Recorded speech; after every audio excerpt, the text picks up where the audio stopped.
Their Majesties continue to share with their people the perils of the London air raids. They have spent many hours inspecting the damage and personally seeing that everything possible is being done for the homeless and distressed. They toured, among many other places, the famous Madame Tussauds, an early casualty.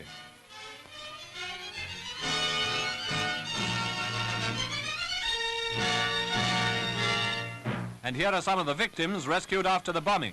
If only they were real.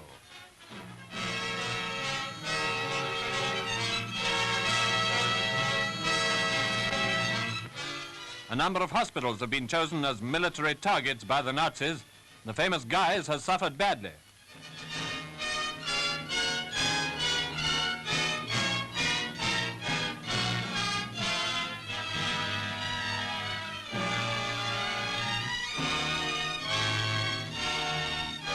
If Goering's bombers aim at all, they evidently aimed at Movietone's headquarters when they hit this adjacent house in Dean Street.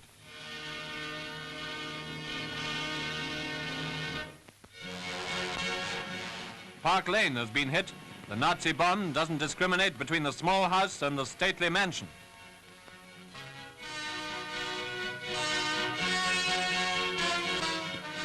Civic buildings, too, have received their quota. Terrorism and as much material destruction as possible, those are the Nazi aims.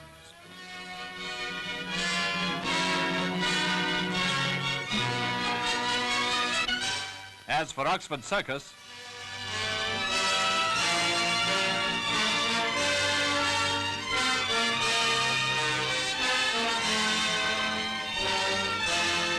and as everyone knows, the big shops in Oxford Street have been badly hit.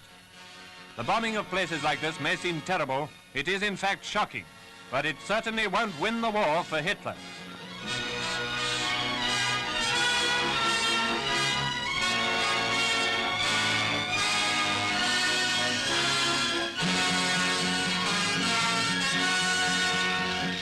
London, like the rest of Britain, carries on in spite of its wounds.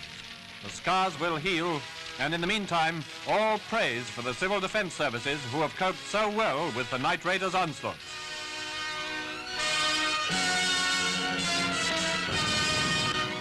London intends to carry on as this traffic in the Strand carries on, in spite of bomb craters. London's spirit is the same as the spirit of the people in the north. Witness these slogans. The courage of the people will win the war.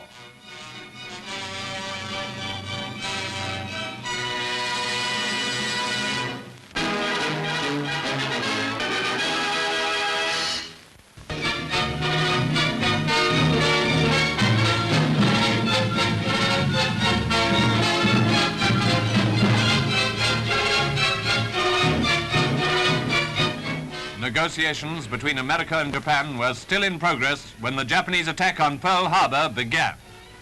That was only a short while before a Movietone cameraman took this shot of fire over Hawaii.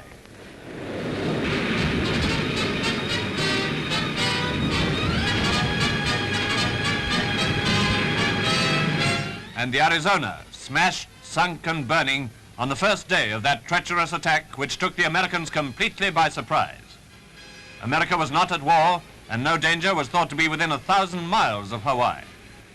The result, of course, has been disastrous. No one, after following the agonizing trail of defeats in the Pacific war zone, can have any doubt on that score.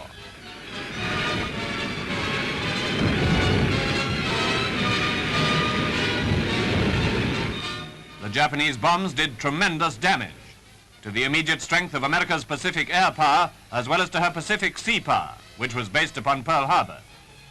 These views, taken later, indicate a measure of the damage caused by the devastating attack launched from Japanese aircraft carriers on the 7th day of December, 1941.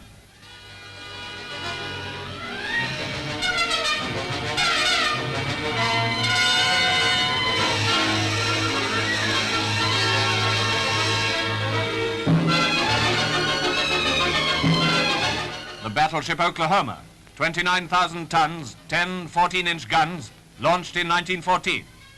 She lies on her side, capsized after the bombing. She was an old ship, certainly, but $7 million had been spent on reconstruction, and after all, she was a fighting capital ship.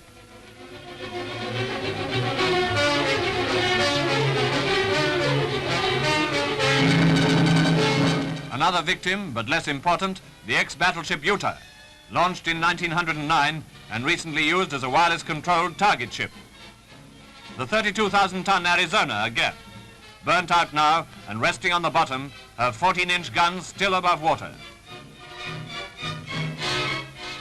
This battleship fought back hard, and her anti-aircraft guns were in action throughout the entire Japanese attack, in spite of the fires and explosions, in spite of the bombs that still came screaming down at what were almost helpless targets.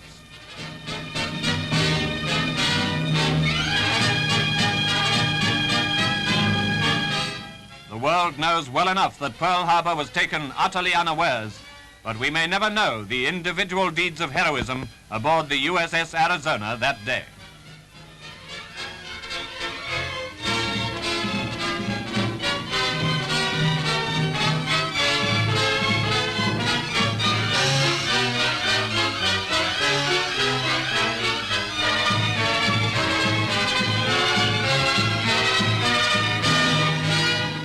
Two more victims, destroyers this time, the Cassin and the Downs, damaged but under repair. Well, that's two battleships, an old target ship, two destroyers, and I don't know how many aircraft or what amount of damage to shore establishments. Let's hope the lesson has now been learnt in full, not only by our great ally, but by ourselves as well. These hulks are forceful reminders that the Allies are engaged in a fight for life against a combination of enemies more powerful and more unscrupulous than we have ever faced before. After over 2 years of war, though we have still full confidence in victory, that victory is still below the horizon. Grim reminders, these sunken emblems of American sea power.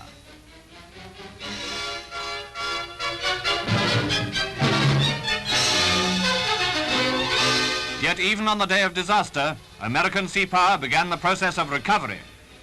An undamaged cruiser putting to sea steams past the burning Arizona, a symbol of America's resolve to take complete revenge. For America has a powerful fleet which is moving to its new stations, ready for battle. That fleet has already taken partial revenge by its successful surprise attack on Japanese bases in the Marshall and Gilbert Islands.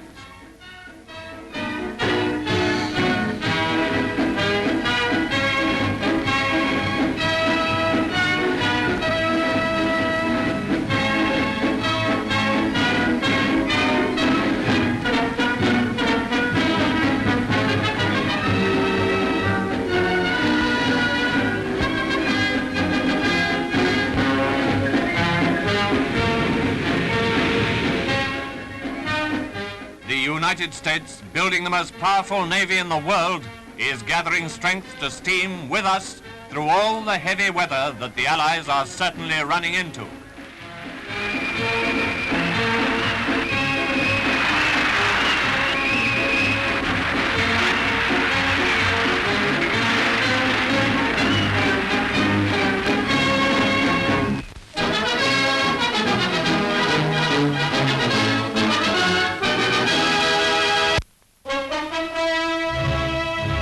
Out of a clear sky came the treacherous Japanese attack on Hawaii.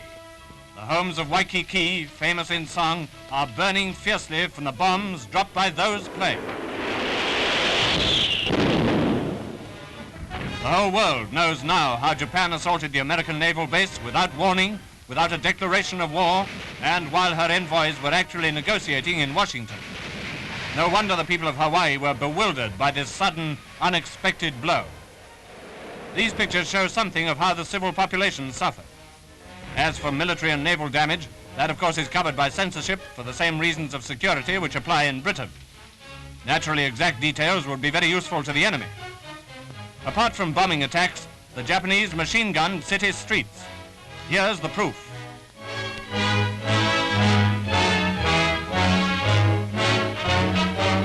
Magnificent work was done by civil defense organizations. Among the buildings to which they were called was a wrecked school. Britain knows only too well what all this means. We can and do sympathize with all our hearts.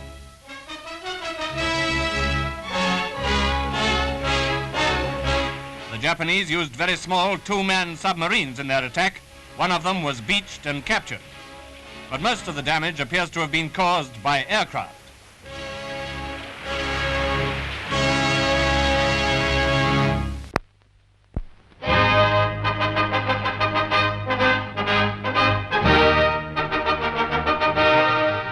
President Roosevelt appears before a joint session of the Senate and House of Representatives and with stern vigor delivers his war message.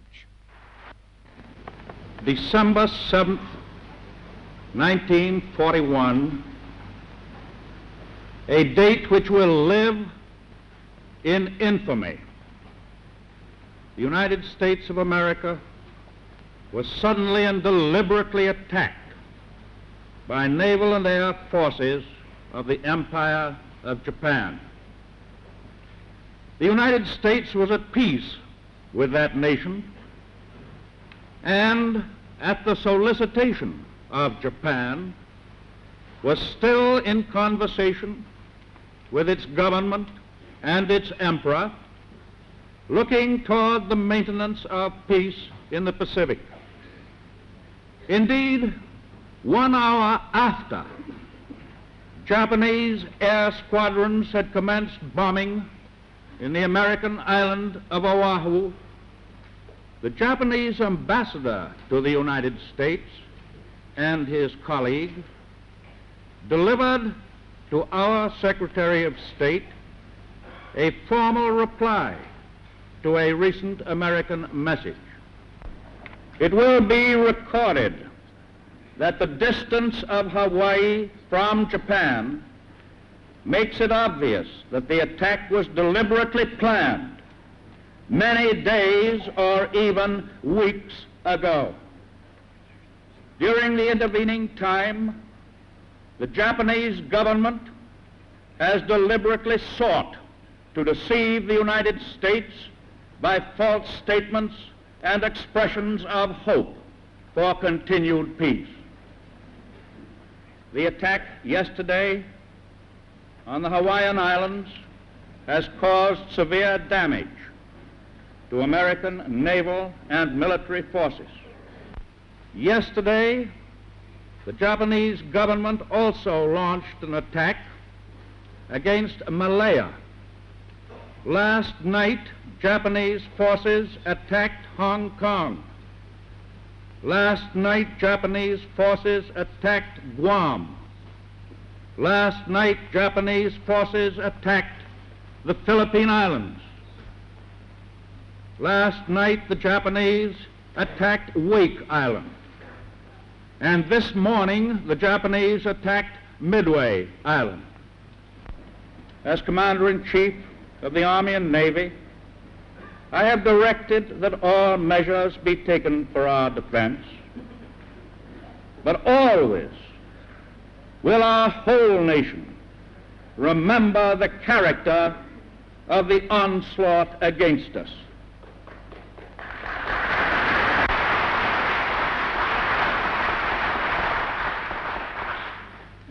No matter how long it may take us to overcome this premeditated invasion, the American people in their righteous might will win through to absolute victory. With confidence in our armed forces, with the unbounding determination of our people, we will gain the inevitable triumph, so help us God.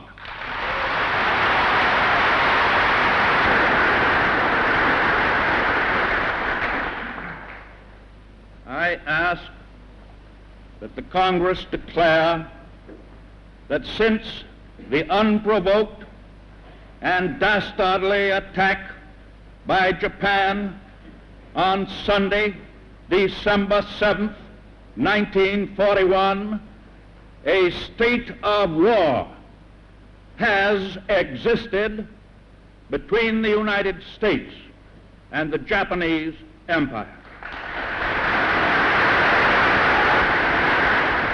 Congress, with overwhelming acclaim, then voted the declaration of a state of war, and the President signed it 3 hours after this historic scene.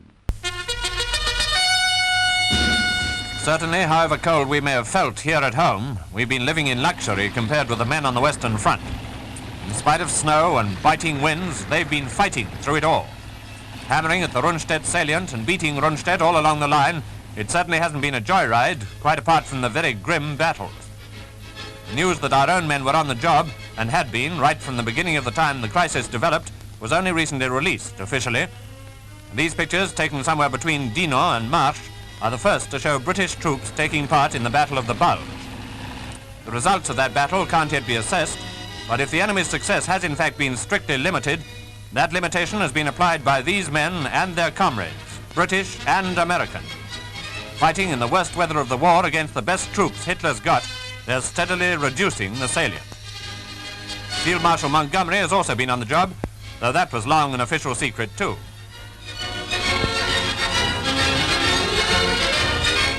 His opposite number on the south of the salient, General Bradley, has referred to his work as a notable contribution. History may regard that as an understatement, but however that may be, Britain's confidence in the Field Marshal is as great as ever. Here's wishing him and all the men at the Western Front good luck in the battle they're winning now.